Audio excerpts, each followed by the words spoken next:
This conference will now be recorded. Okay, we'll call to order the meeting of the Stratford Housing Partnership for September the 10th, 2020 at 1:02 p.m. We have a quorum present. Let's approve the minutes of the September 3rd, 2020 meeting. Can I have a motion? Motion to approve. Motion approved by Mayor Hoydick. Is there a second? Second. Second by Harold Watson. Any discussion, corrections, changes? Hearing none. All in favor say aye. Aye. Opposed, no. Carries unanimously. Okay, item 3, continued discussion of booklet number 3. Glenn, you want to take it? Yep, thank you very much, Chris. Hello, everybody.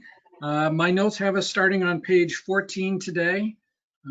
Again, this is part of the overall strategy in terms of housing for an aging population.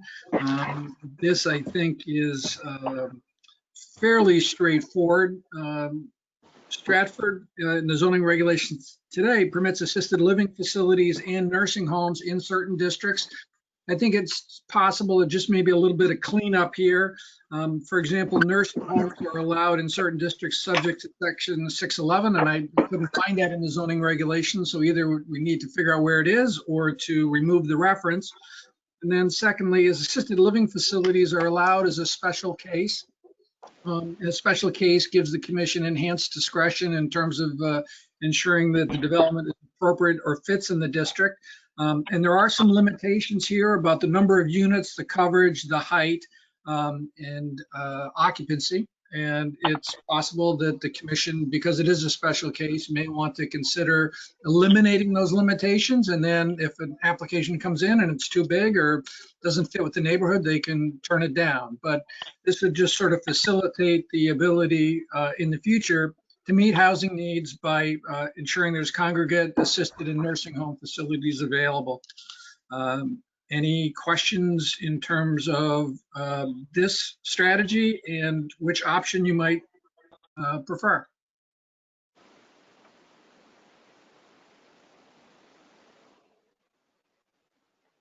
No.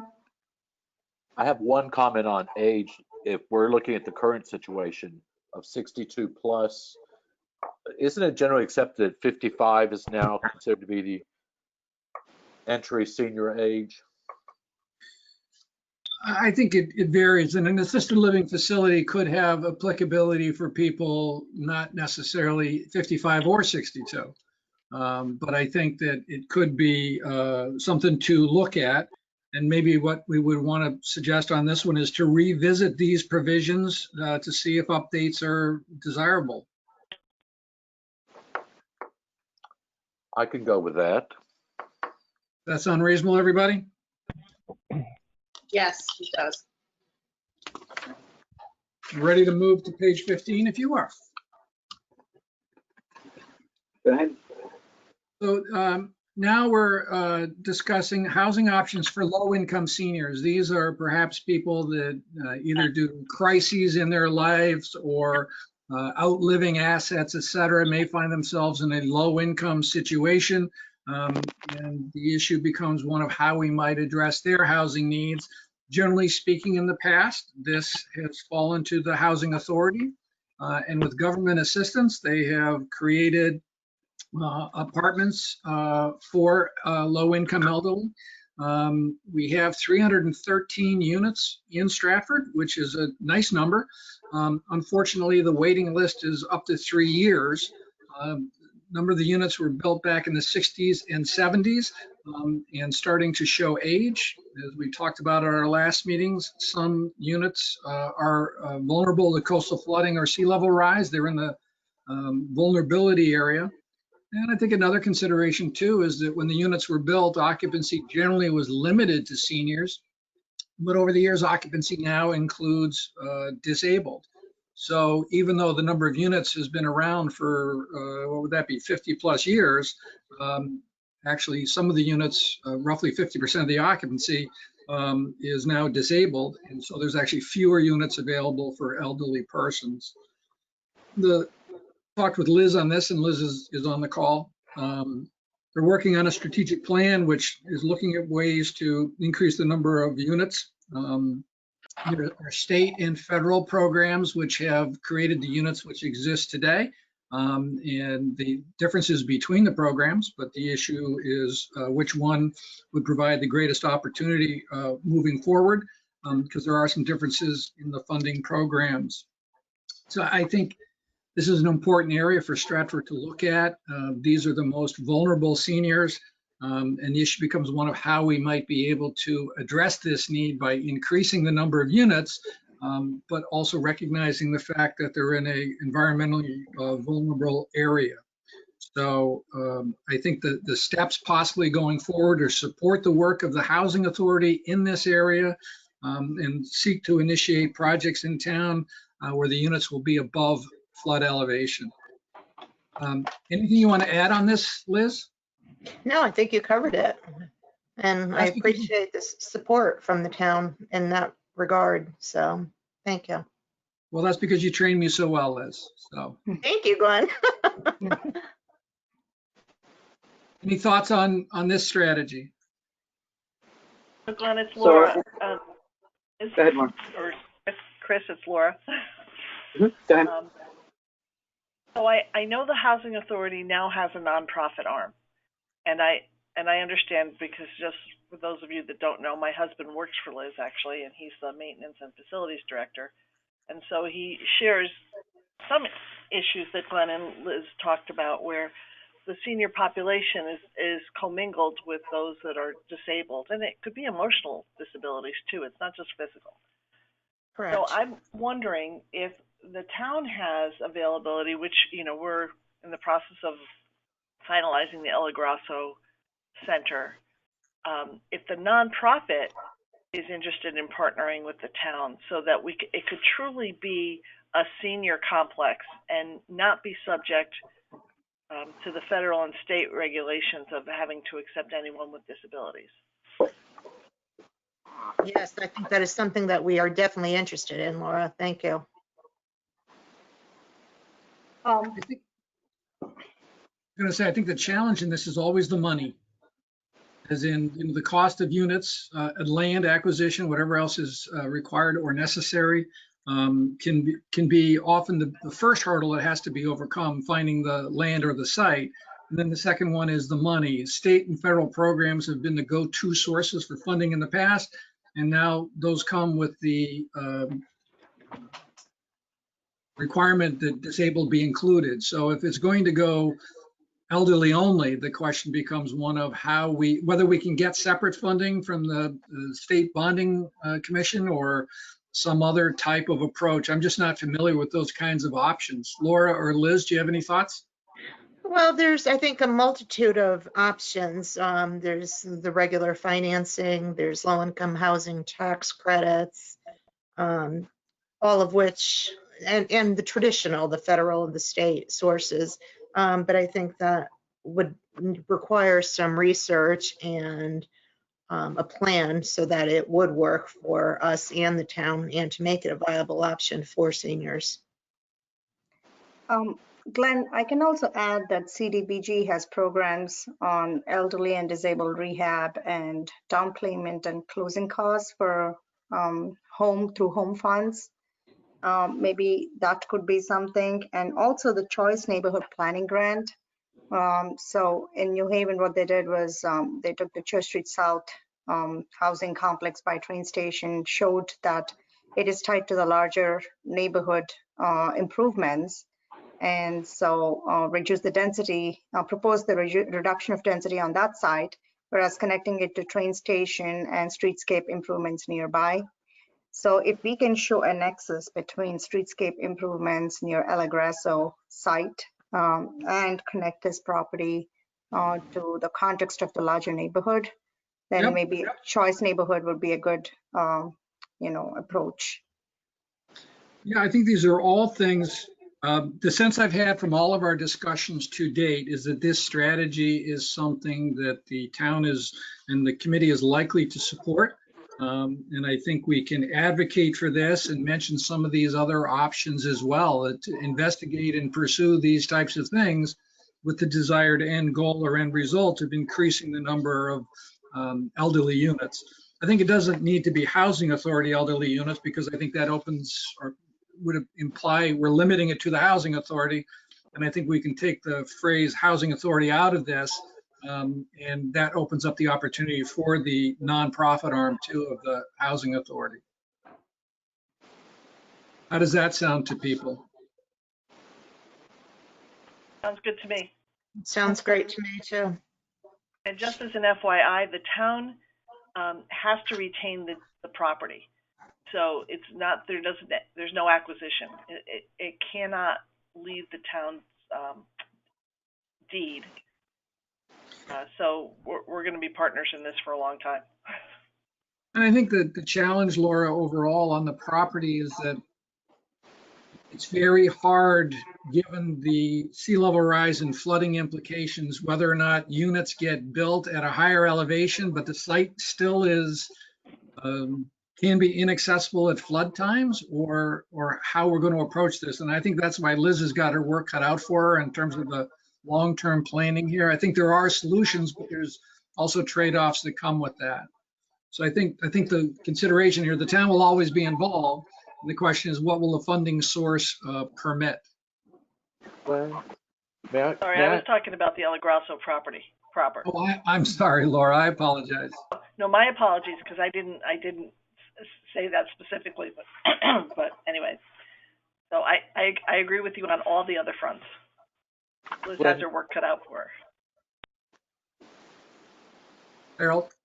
Yes, can you put on page 15, initiate projects to increase the number of townwide above flood elevation. I went and looked at the property of the Stratford housing, of which there's a lot of buildable there if you did not have to consider floodplains. If you have to consider the FEMA floodplains, I think some kind of determination needs to be made as to, is there any buildable land there anymore? It looks like it's about 50% built, but that was a long time before we had any of the new FEMA maps. Mm-hmm. So I don't know. I think that this bigger step needs to be moved up, at least when it comes to Stratford's public lands. It makes a better case for what Laura's saying with the El Grasso site. But I think it's a discussion that shouldn't drop out of any discussion about what's happening with those public properties.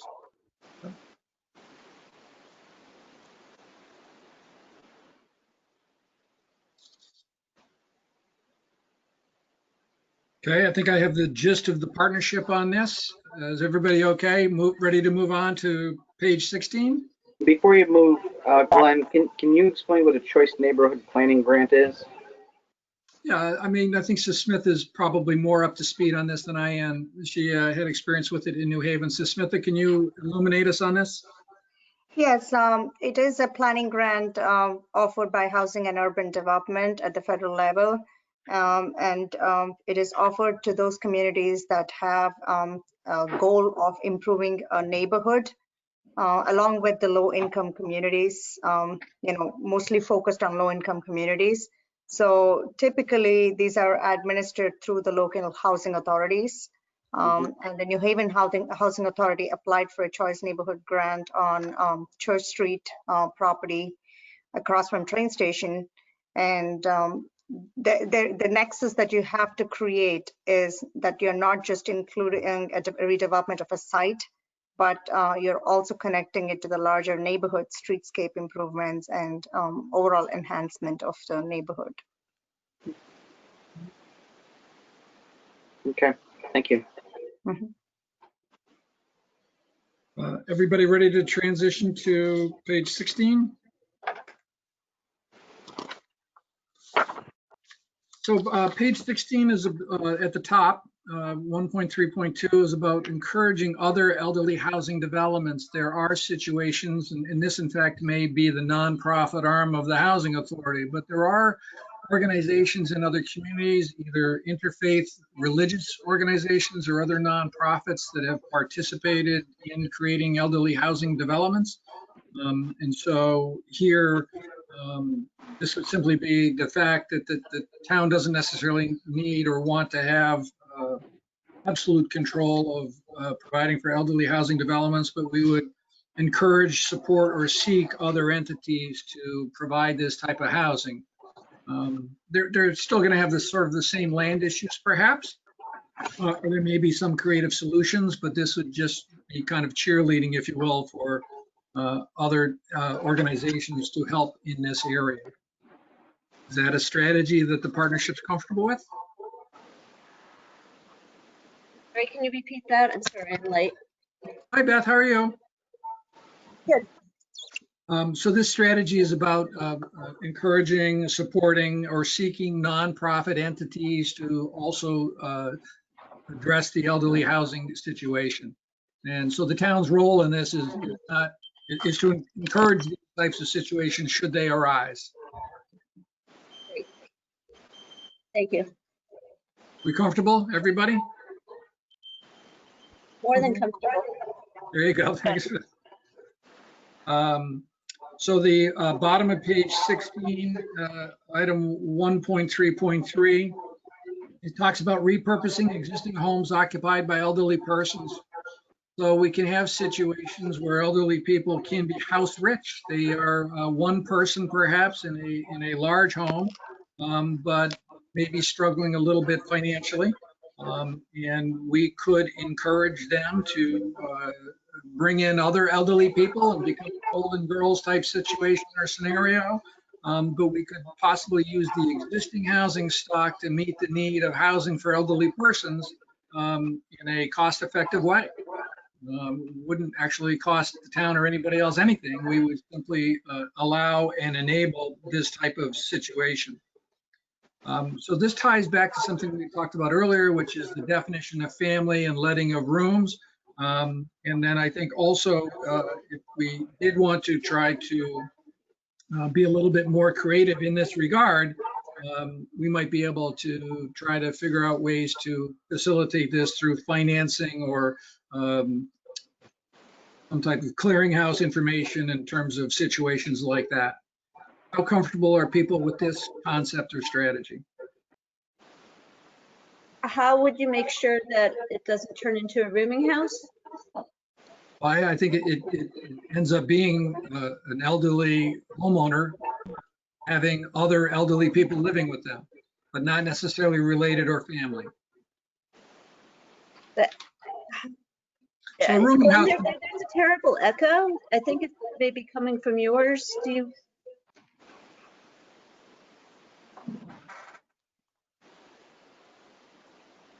I don't know if other people are hearing it. There does seem to be an echo. Please go on mute if you're not speaking.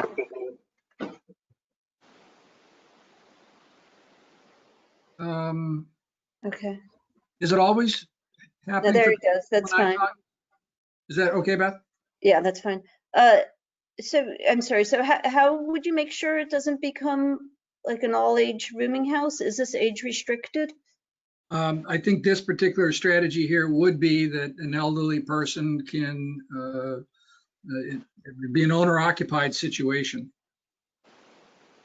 For how many people? I guess it depends on how big their house is, how many bedrooms they have. And they would only be able to rent it out to other elderly people or anybody? Well, I think the thought that I had on this particular one was elderly and elderly, Golden Girls type scenario. And have to put some thought into how that could be established, Beth, because otherwise the enforcement mechanism becomes almost impossible. I mean, there may be people out there today that are doing this in violation of zoning and other laws. So it could be happening and we just don't know about it. So the question is whether or not we might enable this type of scenario. I mean, my feeling is that, I mean, it sounds wonderful. It sounds like, you know, let's have the Golden Girls. But if it becomes an easy way to establish rooming houses in town, I know my neighborhood tends, you know, there are a few rooming houses, then that's not so happy for some of the neighbors. There are externalities. Yep. So the operative verb I'm considering here, if you will, to kind of reflect the feedback I've heard so far, is to investigate this as a possibility with the goal of avoiding a rooming house type situation. Is that fair? That's fine then. Yep. Thank you. Harold, go ahead. Harold, I think you're on mute. Part of this might be resolved if, or at least clarified, if we were to put in here something about a specific desire to have a demonstration project to establish the mechanisms for a larger project. But I think this is not something new. Other towns do this. Other towns on the West Coast have done this extensively as a means of addressing their senior housing. So I think, one, we ought to be looking at what other towns have done in terms of making it functional. But also we ought to put in here something about some proactive desire to come up with a project that begins to spell out what some of Stratford's specific issues are, such as what Beth has addressed here. Yeah. It may dispel, it may also prove. I mean, if such things have been evaluated, it would be interesting to see the evaluations of them and see exactly how laws were written or how regulations were written. I'm totally open to that. I don't think you need to do your own demonstration project without looking at the literature already, but looking at the evaluation literature would make a lot of sense. AARP does have literature on this. So does the Association of Planning has literature on this. Okay, then let's share it. I'm afraid I didn't have time to dig it up, but if you have it at hand, share it, please. Okay. I actually sent a list of those documents to the full committee. Yeah. So let me see what I can find on that. So I think, again, the genesis of this concept was, as Harold indicates, other places have done this. 60 to 70% of the housing units in most Connecticut municipalities are occupied by one or two people. And so it's kind of surprising that there's all of this housing that's actually unutilized, and it might be an opportunity for us. So let me see what I can find out in terms of additional information on this, and we'll move ahead. So the operative verb I think I've picked up for our discussion here is investigate, and see what we can find. So if we're ready to move to page 17, this is now we're making a transition. Our discussions to date have been about elderly, an aging population, and older residents, however we define the age cutoff or threshold or whatever. Section 2.0 is about housing strategies for modest income households. So these are people who may not be elderly. They may be young people. They may be young families. They may be some of the service workers in the community. They may be, employees at some of the businesses that we all know and love in Stratford. But they may also be struggling with housing and housing related issues. So there's a couple of subparts to this. The first of which, section 2.1, is addressing the housing needs of modest income owners. These are people who either own today or would like to get onto the home ownership ladder in Stratford overall. So the first strategy here on page 17 is about promoting the CHFA and USDA mortgage programs. These are mortgages available to low and moderate income households. They get some financing relief in terms of rates and terms, and these units are counted in the tabulation of the Affordable Housing Appeals List for Stratford. So the town is not involved in this in the present time. I think when realtors encounter people who are eligible, they make references. I think if there are situations that social services and others encounter, they might make people aware of this. But I think we could also use the CDBG resources to help support awareness of this type of situation. We could offer down payment assistance or other ways to try to attract these people, aspiring owners, to Stratford overall. And so the question for the partnership is how you might wish to proceed on this. For those of you who don't know, CDBG is called the Community Development Block Grant Program. It was established in the late 60s, I believe, because the federal government had a myriad of funding opportunities, and they decided to merge them all together into the CDBG program. This program is meant to benefit low and moderate income households, and there are sort of criteria that guide funding programs. Stratford is what is known as an entitlement community. Some communities have to demonstrate eligibility or other grant programs, but Stratford gets funding each year. The amount can vary, but it's approximately $500,000 a year or more that is meant to go to these sorts of programs. And how these funds are utilized is an opportunity, if you will, to start to address the housing needs of low and moderate income people. So this is an area where the program has been spending money historically on different kinds of programs, and the partnership can make recommendations on perhaps funding choices for the future. And I think that concept appears several times throughout this section, and so we can talk about that as we go. How does the partnership feel about the concept of promoting CHFA and USDA mortgages to low and moderate income people to come and live in Stratford? I think that's a great idea. We do that now, correct? Just not to a very big scale. I think the question is the level of activity. I'm not sure that we're particularly active in that, and we could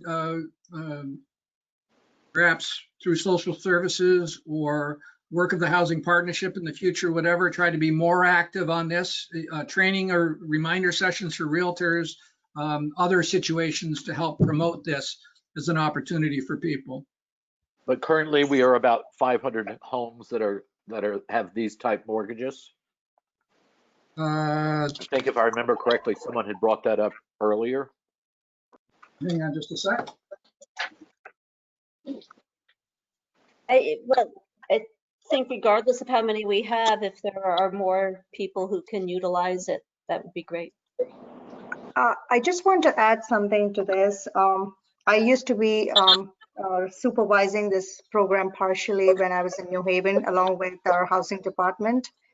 So the way this program runs is you need to have a staff that actually can prepare environmental checklists for each single property that is being HUD funded.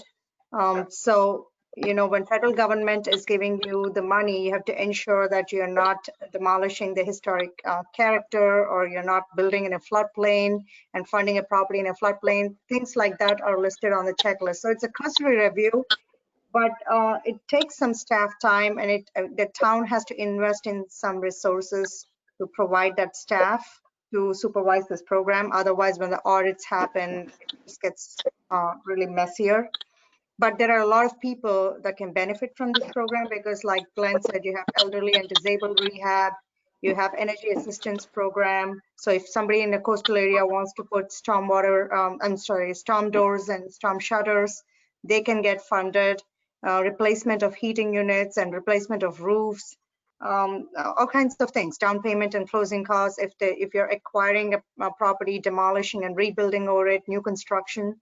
So there is a lot of potential to enhance, you know, the livelihood of low income and moderate income households in the town, but it comes with an investment of staff at the town level to supervise this program effectively. So I look back through the data real quick, everybody. Turns out that today Stratford is credited with 366 people, households who have this sort of financing. And that is approximately about a quarter of our units which are counting towards 830G, the 10% moratorium. So 1.7% of the housing units in Stratford are receiving these mortgages. And if we were able to increase that number, we would increase our affordable housing percentage in the community.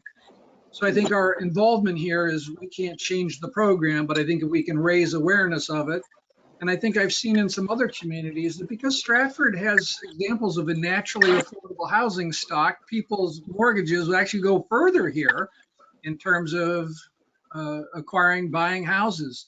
So I think the operative philosophy that I was suggesting here for your consideration is really education and awareness. And I think if we can promote this awareness of this, it might help us get more homeowners in town and increase our numbers on the affordable housing appeals list. Can I ask a question on this? Of course. All right. So Smita, how are we able to, how are those 300 plus households able to use the program if we don't have that sort of staff now? We do have staff, I'm just we have curious. one person right now. So you're saying that if we were to expand it, we would need additional staff for it? Perhaps it depends on the bandwidth and what else is going on, but definitely adding another staff person to that would help.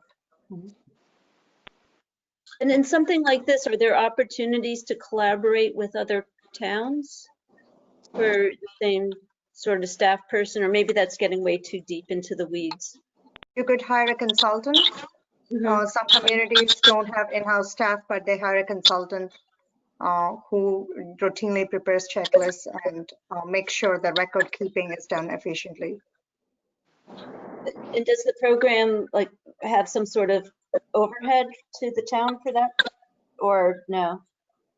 I think in the planning and administration costs, you can be funded, but I think we have to talk to our CDBG coordinator to see how the planning and administration costs are funded right now and if there is any room for that. Okay, thank you. Beth, there's a considerable portion of the CDBG funds that are already allocated to administration. So it's, yes, there are. It may not, it may be $100,000, up to 20%, I believe, of the funds go to that. So, but I liked your idea about partnering, because we could partner with the realtors for them to run an educational seminar for their members. And we could encourage people to come to Stratford to learn more about this program and to try to bring eligible people to Stratford. So that could, a small investment there might pay off big for us in terms of our 830G numbers, et cetera. So Glenn, a potential home buyer would utilize this as opposed to going through a traditional mortgage broker or a bank, correct? Yeah, the financing, I mean, for example, from a bank, and I think maybe Jennifer might have some thoughts on this as well. A conventional bank would have conventional financing. Generally 20% down payment is desired or required. If it's less than that, then private mortgage insurance would be required. CHFA will actually lend up higher percentages than the typical market might, and the interest rate might have some lower rates associated with it, or some different terms. So for somebody who becomes eligible for this program, for the financial resources they have, they might be able to trade up to get a bigger house or a better neighborhood or some other type of amenity. And again, Stratford having a naturally affordable housing stock would be attractive to these households. So I think it could be a harmonic convergence of different interests and desires to and they run for the traditional length of time, about 30 years? The mortgage terms generally do, Chris. The family may not stay in residence that long if they either their financial circumstances change or they need to move for other reasons. But it's conventional financing with enhanced terms. And my last question is, the last part you have here is offer down payment assistance. That's something that's handled through Stratford or HUD. That's not, you're not suggesting that the town is supplementing the down payments, right? I think it's a unique and creative thought or approach, but any the question I guess for the town would be how important it is us to get exempt from 830G. So if we were to offer a down payment assistance to somebody paid back upon sale of $1,000 or a couple of $1,000, that could be very important to allow people to come to Stratford. And for that $1,000, we're going to get the mortgage, which counts to our 830G number. So the money's going to come back to us. We might even have a modest interest rate, or it's just a, a straight out grant. I know Farmington has played around with the acquisition of property. They have some of the property they've acquired through tax foreclosures. They retain ownership of the parcel and let the homeowners buy the unit. Mhm. And that knocks about 25% off the effective purchase price. And so they have been effective in addressing housing issues. So I think that's a much bigger lift or step for Stratford. But, if we wanted to ensure long-term affordability, the separating the unit from the land is a possible strategy. But I think that one comes down the road, further down the road. Okay. Harold, I saw your hand go up. Go ahead. Yeah, Glenn, your very last statement, for purchases of mortgages, the town could purchase a deed restriction or acquire an equity share. That seems to me, if we're going to talk about our 830, to me, the one item that would really nail us with that number for the longest period of time, or would put it within our control.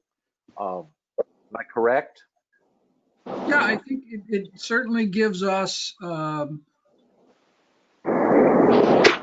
additional units that will count to the 830G number.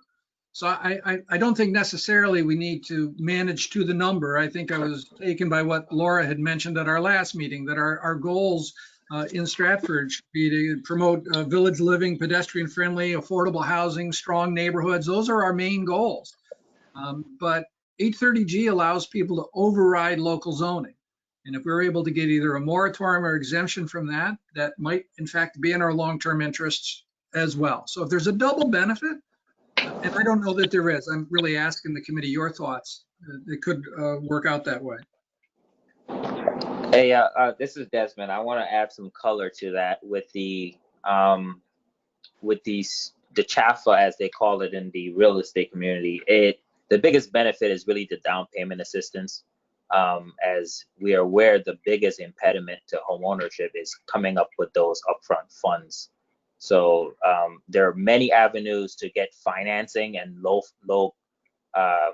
interest rate financing, but the biggest benefit of the CHAFA is being able to get someone who makes enough money but doesn't have enough savings to come up with a down payment to get into a home.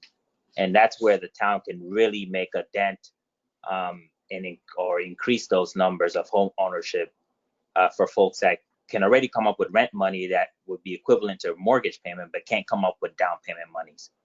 So any assistance we can provide to those folks would be, greatly beneficial. This is Jennifer. I just want to add that I actually had a CHAFA mortgage when I purchased my house in Stratford 15 years ago, and I got a low rate on down payment assistance and a grant that I used for closing costs. And I got that through Citibank. I worked for Citibank at the time. My Citibank mortgage broker knew about these programs and directed me into it. So I think there's a lot of opportunity for us to partner with not only realtors, but banks in the community, because a regular bank offers this financing as well. And I just refinanced my mortgage last week and had to repay the $5,000 to the Housing Development Fund that I borrowed 15 years ago. So I think it's a good program, and I wouldn't have been able to purchase the house without it. So I think it's something we should definitely focus on.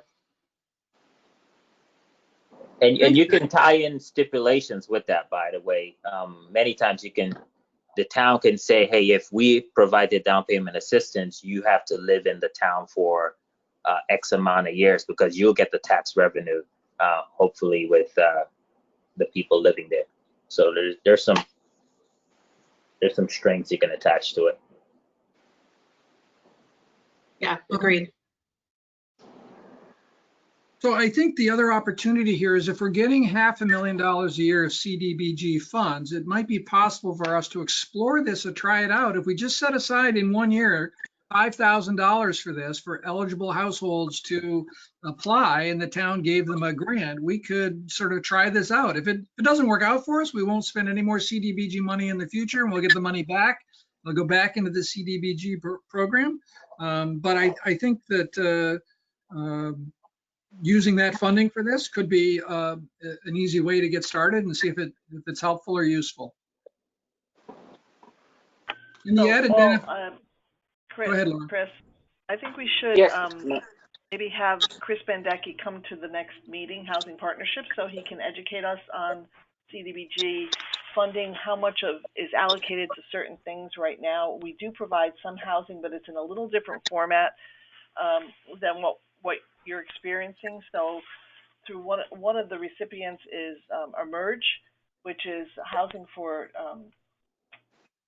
mostly women, I should say, but people who have exhibited domestic violence have been a part of it. And so in order to have a safe place, they use their Section 8 money for rent, and then the homes are refurbished, and so Emerge is the nonprofit that runs it. So we do some of this, but not maybe necessarily how you're thinking, Glenn.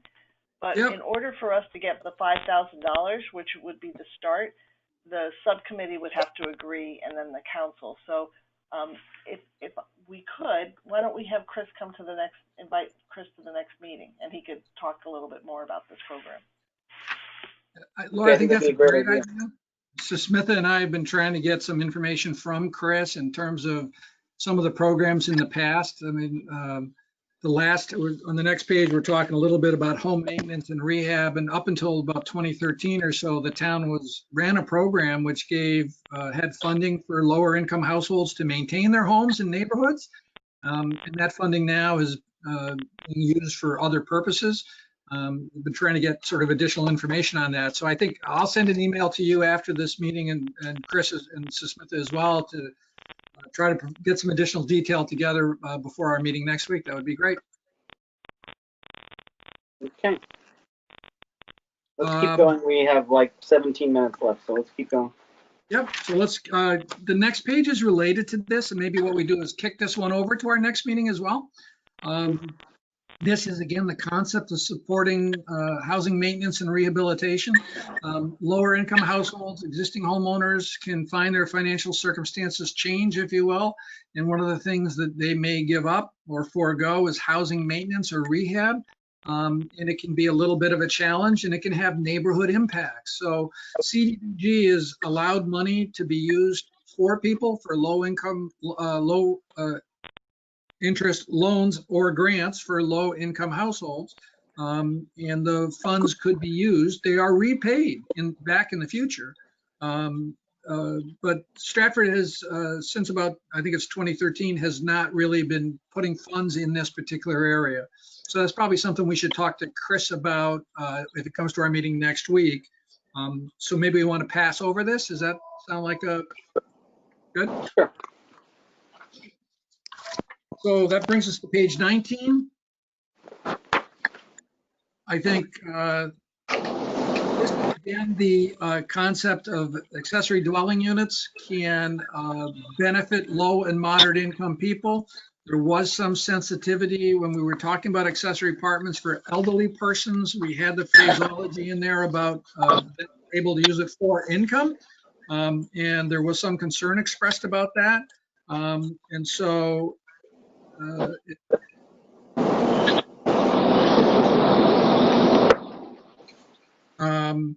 not sure what your thoughts here in terms of accessory dwelling units for lower income households in terms of generating income or actually having an accessory housing unit to move into. What are your thoughts? What's the thought of the partnership in terms of accessory dwelling units? I think you heard my thoughts earlier. They haven't changed. Yep. Yeah, I think I share some of the same concerns about how this is regulated and even naturally identified. You know, a loosening of some of the zoning regs might just encourage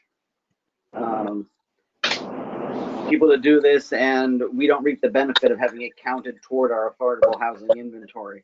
So I'd like to know more about it, but I think I stand with a few other folks where I'm a little concerned about how this would work. So there is a provision in state law that allows for accessory apartments to be counted to the 830G list. Trumbull was actually quite influential in having this done.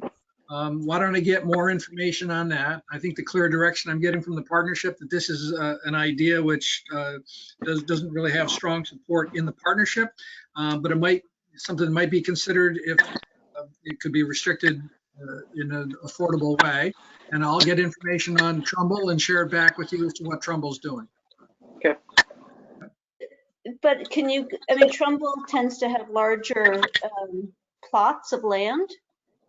Just because Trumbull does something, that's one example. Are there any evaluations of this and the externalities that having these sort of accessory units places on the neighborhood? I don't have anything at my fingertips. I think No. But I mean, as you're looking for additional information, yeah, that's something I would be interested in seeing. Otherwise, yeah. Yeah. Strategy 2.1.4 is talking about increasing the number of multifamily units. Again, we talked about this for the elderly and trying to make universally accessible units. So I think that this also could have opportunities for lower and moderate income people. So I think that I can bring the comments from that discussion over to here as well. Is that fair? Yes. All right. 2.1.5 is about I'm sorry. Can we go back to 2.1.4? This is a little different. This is multi-family condo units. Yes, because this is a home ownership discussion. So this is about condos. Right. So this is, okay. So how's that work? Yeah, so you're bringing, thank you.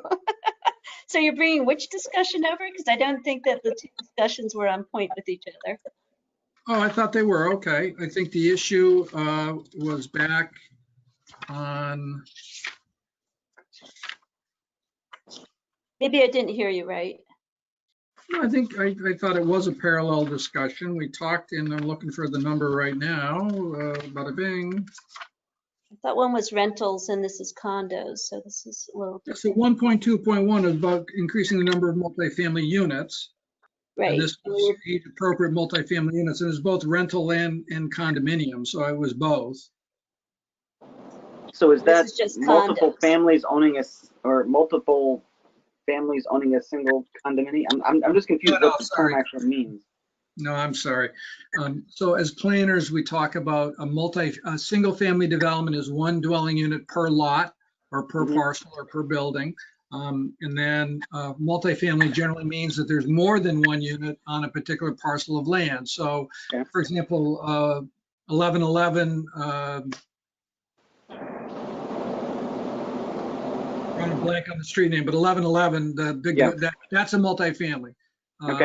As are the housing authority developments. Those are multifamilies. We have multiple units on one piece of land, and that's what that refers to. So this is an example of, all sorts of projects that could provide some benefit because the cost of the land is shared along more units. They could be less expensive than a single family home. So looking at opportunities to expand the number of multifamily units, if they were condo, could help people get on the home ownership. That's good.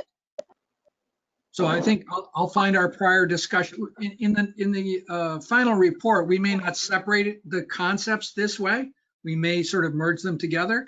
But I think that this discussion about multifamily is perhaps useful here, and I'll bring those comments over. The thing, if I could make a comment. Go ahead, Tim.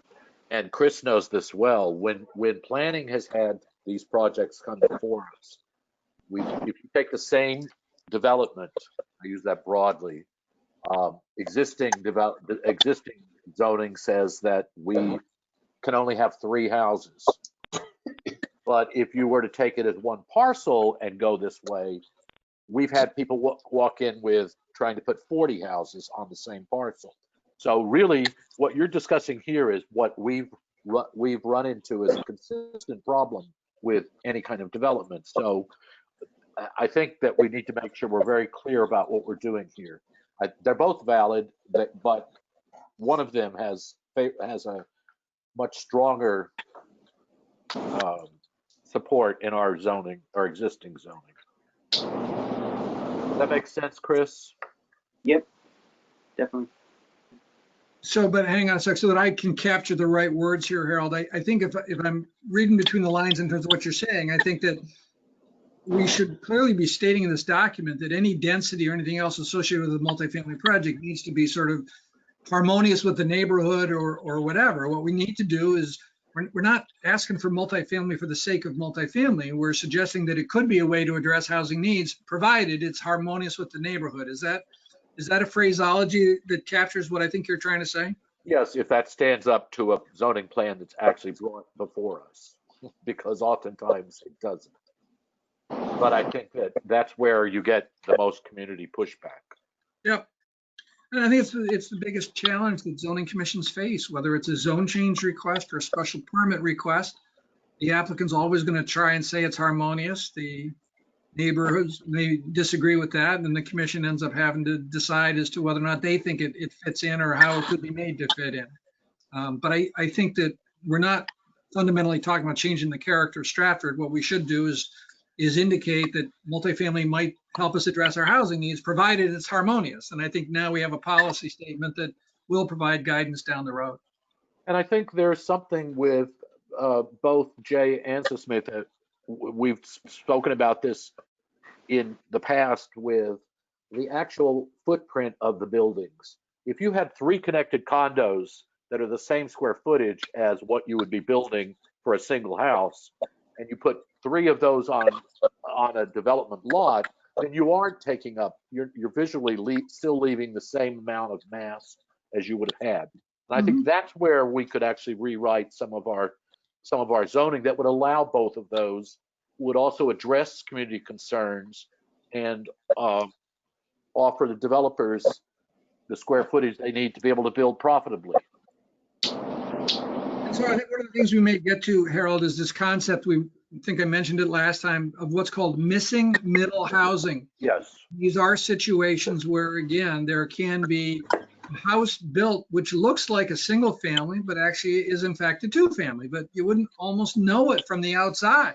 Right. And so the issue is, again, in terms of compatibility, how might we address this? But again, understanding the neighborhood and the issues that come with that. Can I just ask, please? Are you talking about new housing or transforming existing housing into multifamily units? I was actually speaking about new housing, but you could apply a lot of this to transitioning housing. The latter we have discussed quite a bit. But Glenn, this is distinguishing condos or home ownership from rentals. Well, I think is that appropriate to put in a document like this? No, I thought it was helpful, Beth, for the discussion in that there are different policy or strategy objectives to how we would address low-income home ownership versus low-income rental. And so I separated them, but I think, as I just said a couple of minutes ago, I think when it comes time to actually preparing the plan, we'll probably talk about the strategy in a strategic way, and then the populations that are benefited from it, rather than coming at it from the population side, which is what we're doing here, and then repeating the strategies, which isn't very efficient. But I thought for our discussion that talking through the needs of elderly versus lower income versus other groups, it might be easier. Maybe it wasn't, and in which case I apologize. No, it's fine. Thank you. So Chris, that puts us at 156. I'm sort of suggest we're going to retrench a little bit, go back.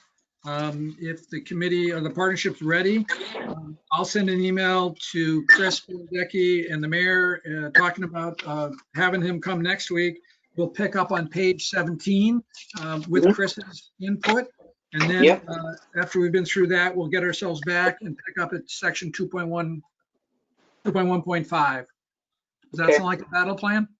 That does. I mean, I've been somewhat familiar with the block grant for some years. We've used it for projects throughout the town, but I'd actually like to do a deep dive into this. I think that there might be some potential for something. Yep. Chris, Good. I have something to add. Go ahead. We only have one more meeting scheduled for next week, but if this timing is convenient for everyone, I can line up some more meetings for us in October as well. Because I think it might take another 2 meetings for Glenn to finish his material that he Yep. has presented. And after that, too, we have to discuss our community engagement strategy. So if everyone here is willing to participate in a Thursday afternoon meeting like this from 1 to 2, I can just continue to post agendas and schedule meetings. I'm good with it. Yes. That's good. Okay, let's keep going. And, obviously some people might not be able to make it, but, if we have a quorum, then we can proceed. Thank you. Perfect. Thank you, everybody, for all your comments today. Appreciate it. Okay, Thank you. with that, let's do a motion to adjourn. Motion to adjourn. Mr. Watson, second. Second. You heard a second. All in favor, say aye. Aye. Aye. Okay, we're adjourned at 1:57. Have a good afternoon, everyone. You too. Thanks, Thank everybody. you. You too. Take care. Bye.